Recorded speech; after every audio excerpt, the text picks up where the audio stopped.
दोस्तों बता दें कि भोजपुरी के सुपरस्टार और भोजपुरी के पावर स्टार न्यू वर्ष 2023 में न्यू धमाका करने वाले हैं। जी हाँ दोस्तों, बता दें कि भोजपुरी के सुपरस्टार खेसारी लाल यादव का सॉन्ग लंदन में शूट किया गया है, जो कि 2023 में रिलीज होने जा रहा है। और दोस्तों बता दें कि भोजपुरी के पावर स्टार पवन सिंह का सॉन्ग जो कि इंडिया में ही शूट किया गया है, जो कि 2023 में गर्दा उड़ाने वाला है। और दोस्तों बता दें कि पावर स्टार पवन सिंह का सॉन्ग जो कि बहुत ही ज़्यादा बजट का सॉन्ग बन के तैयार हो रहा है।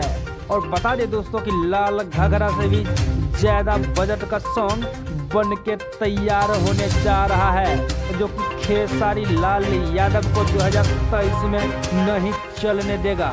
और दोस्तों बता दें कि भोजपुरी के सुपरस्टार खेसारी लाल यादव भी बहुत ही जोरों शोरों से तैयारियां कर रहे हैं 2023 के लिए। और आगे दोस्तों देखते हैं कि 2023 में किसका सॉन्ग ट्रेंडिंग नंबर 1 पे रहता है।